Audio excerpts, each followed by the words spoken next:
Friends, welcome to our channel. आज हम बनाने जा रहे हैं बचे हुए चावल से बहुत ही टेस्टी पकोड़े। जी हाँ, जब भी आपके चावल बच जाए तो आपको उनको फेंकने की ज़रूरत नहीं है या फिर उनको शाम को खाने की ज़रूरत नहीं है। आप उनसे एक बहुत ही टेस्टी रेसिपी बना सकते हैं, चावल के पकोड़े बना सकते हैं जो चाय के साथ आप टी टाइम स्नैक्स की तरह यूज़ कर सकते हैं। सबसे पहले यहाँ बाउल में मैंने 1.25 कप पके हुए चावल लिए हैं। आप इनको हाथ से अच्छे से मैश कर लीजिए।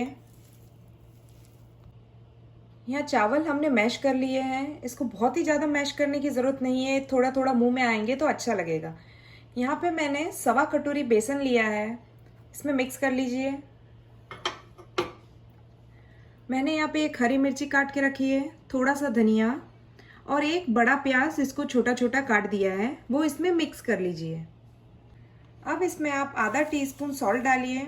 अगर आपने चावल को पकाते वक्त नमक डाला है तो आधा टीस्पून हो जाएगा, वरना आप अपने स्वाद अनुसार थोड़ा और डाल लीजिए। 1/4 टीस्पून हल्दी डालिए। 1/4 टीस्पून रेड चिली पाउडर डालिए और 1/4 टीस्पून कोरिएंडर पाउडर। अब इसको अच्छे से मिक्स कर लीजिए। ये देखिए, हमने मसाला, प्याज, चावल अच्छे से मिक्स कर लिए हैं।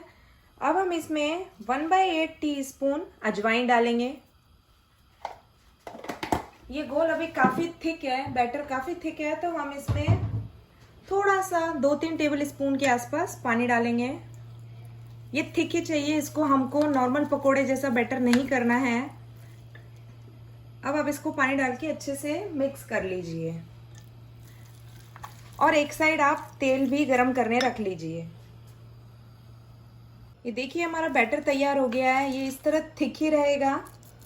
तो अब हम इसकी पकौड़ियाँ बना के तेल में डालेंगे। ये हमारा तेल यहाँ पे गरम हो चुका है, तो आप इस तरह छोटे छोटे पकोड़े के शेप में चावल की इस तरह बैटर को डालिए। इस तरह पूरा तेल भर लीजिए। फर्स्ट में डालते ही ये थोड़े से बबल्स ज़्यादा दिखेंगे, लेकिन ये 2-4 मिनट में सेटल डाउन हो जाएंगे। आप इसको फिर टर्न कर लीजिए और इसको 5 से 7 मिनट हम पकाएंगे, जब तक कि ये थोड़े गोल्डन कलर के हो जाएंगे। आप ये पकोड़े तलते वक्त एक बात का ध्यान रखिएगा कि इसको बहुत ज़्यादा नहीं हिलाना है, वरना ये तेल में टूट जाएंगे। 3-4 मिनट में आप इनको इस तरह पलट लीजिए। सब पकोड़ों को अच्छे से सब तरफ से पकाइए। ये यहाँ 7 से 8 मिनट हो चुके हैं।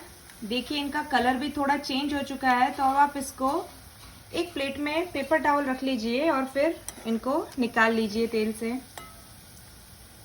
और ये सेम तरीके से हम सारा बैटर यूज़ करेंगे और सबको फ्राई कर देंगे। लीजिए, हमारे पकोड़े बनके तैयार हो गए हैं। आप एक बात ज़रूर ध्यान रखिएगा, तेल में हिलाते वक्त इसका बहुत ध्यान रखिएगा, वरना पकोड़े टूट जाएंगे और सारा तेल खराब कर सकते हैं। अगर आप ये रेसिपी ट्राई करें तो मुझे कमेंट सेक्शन में ज़रूर बताइएगा।